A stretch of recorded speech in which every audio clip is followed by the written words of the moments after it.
Okay, this video I want to show you a little bit of detail about the changes to the envelope generators in the MKS-8E, which is a CPU upgrade for the Roland MKS-8E.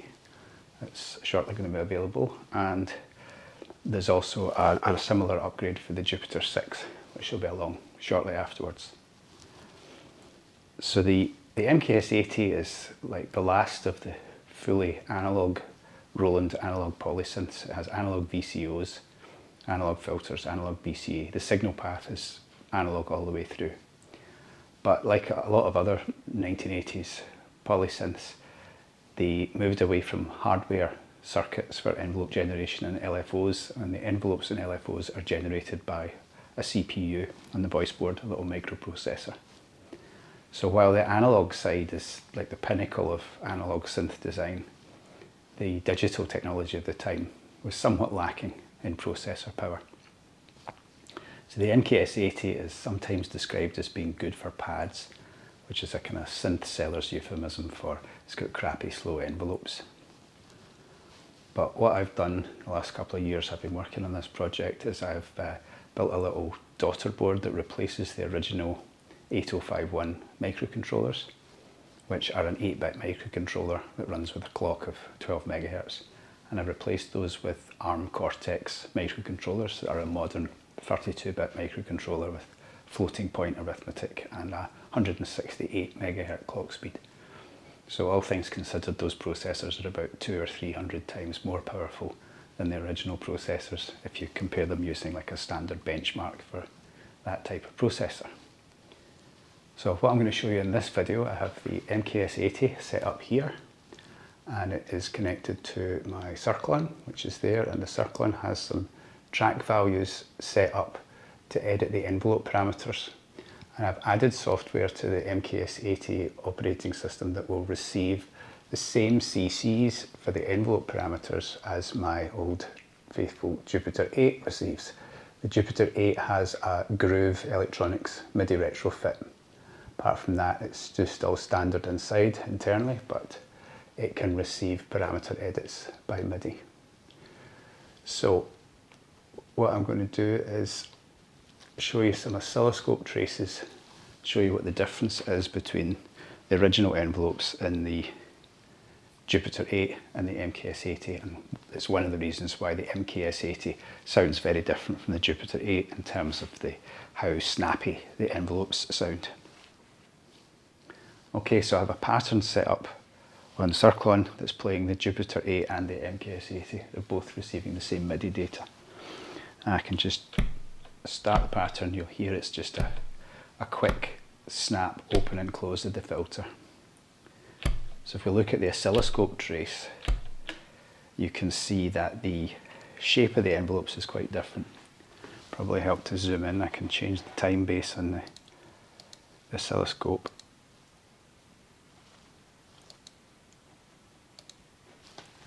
Trigger it again.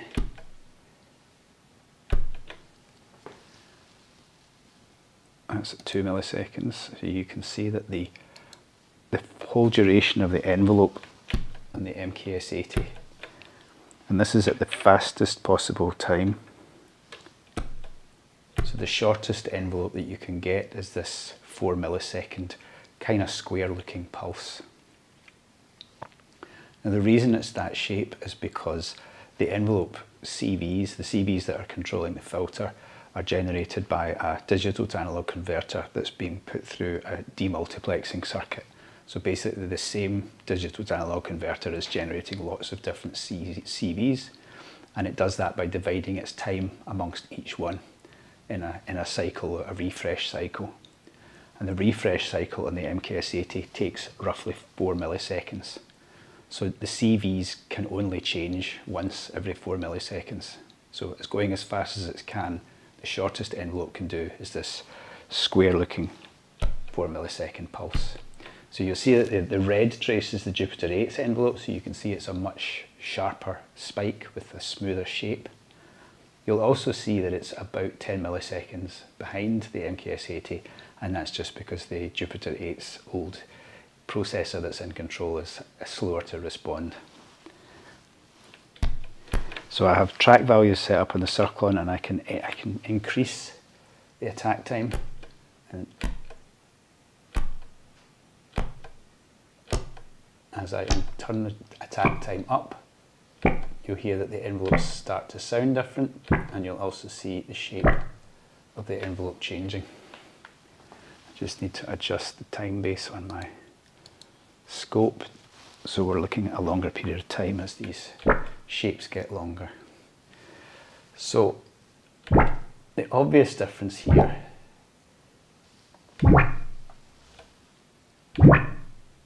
if you look, is that the blue line, which is the MKS-8E envelope, is a linear attack. It's a flat, straight line as it rises, whereas the Jupiter 8 has more of a curve shape to it. And that's just because of the way the analog envelope generator works compared to the software envelope generator. Arguably, the flat attack curve is more realistic because you don't get that sort of exponential curve shape of the Jupiter 8 envelope in any kind of real instrument. You either have instruments that are percussive, where the attack is almost instant, or if the attack builds up gradually, then it's because there's a constant input of energy, like if you're bowing a string or blowing into a wind instrument, something like that. So really a flat linear attack phase is arguably more natural. But it's part of the major difference between the two anyway. So if I turn the envelope, the attack time back down, and start increasing the decay time,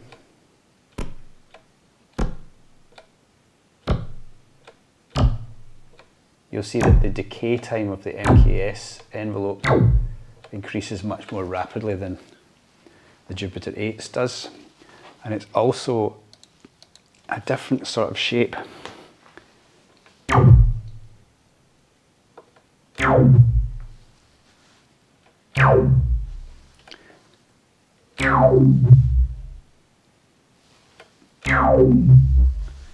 The reason you're seeing that cut off towards the end of the trace there is just because the note is ending in the pattern. If I just go in and change the gate length of that step.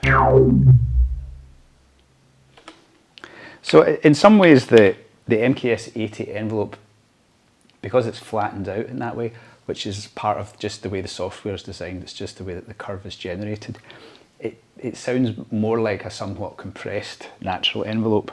But if I increase the length up further,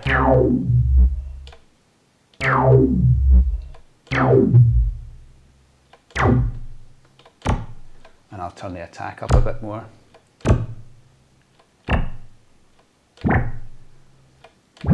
so you can see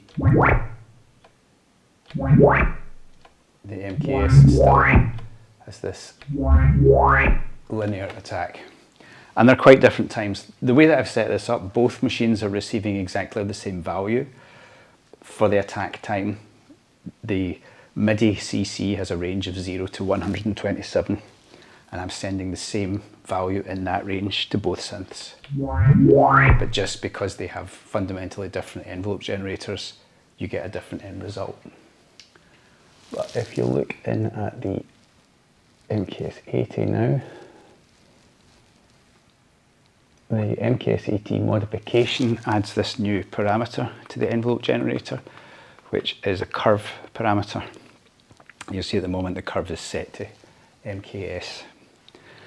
So what I did was looked at the timing of the CV generation in the MKS, and when I put the new processor in, I could see that it was possible to run the hardware at a much higher speed.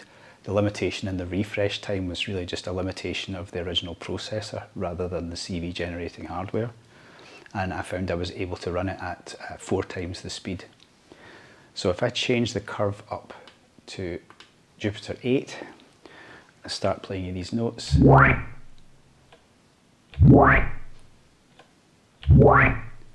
you'll see that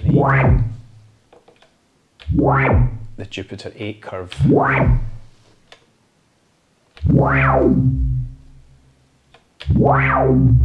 in the MKS-8E almost exactly matches the shape. The level of the curve is slightly different. The timing again is also slightly different. but in fact the Jupiter 8 envelopes aren't all consistent anyway. Also, you'll see that the blue line is not quite going down to 0. That's because the envelope signal that we're looking at for the Jupiter 8 is just the envelope signal, whereas the blue line from the MKS-8E includes the CV that's setting the base filter cutoff. But fundamentally, if you're listening to this audio in stereo, you'll hear that the Jupiter 8 is panned left, and the MKS-8E is panned right. And you can hear that those filters are sweeping in step with each other. And the shortest envelope times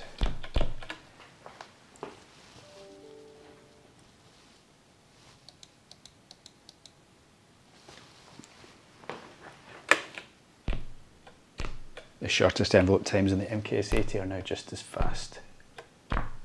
And because it's refreshing at a much higher rate, the stair-steppiness of the waveform is smoothed out to quite a degree.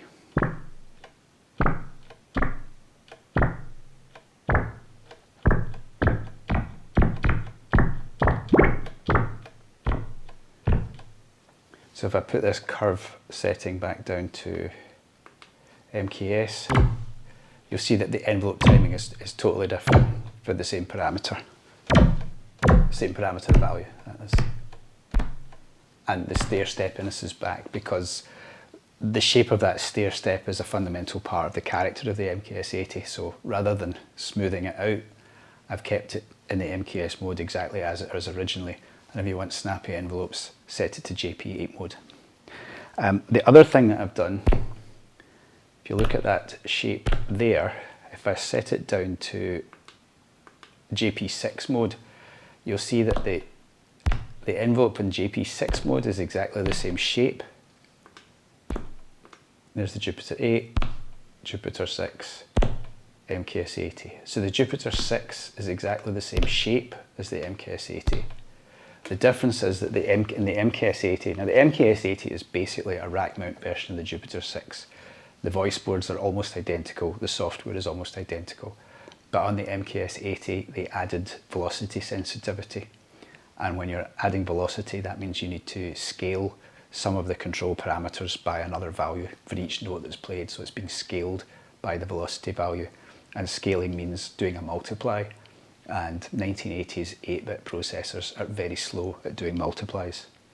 So the CV refresh cycle on the Jupiter 6 is about 2.6 milliseconds long, and the refresh cycle on the MKS-8E is, as I said earlier, it's 4 milliseconds. So that's the difference between these two modes. So that's Jupiter 6, and that's MKS-8E. The values that the envelopes go through are exactly the same sequence of values, just the MKS-8E is slower. And it's worth having that slower period, because if you want to do really long envelopes, the longest release time you can get on a Jupiter 6 is about 20 seconds, but it's nearer 30 seconds on the MKS-8E. So I felt it was worth having both.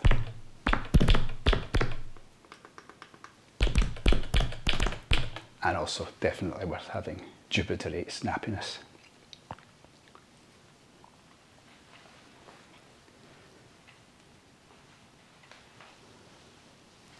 So yeah, the MKS-8E mod will be available soon, and Sequentix online store.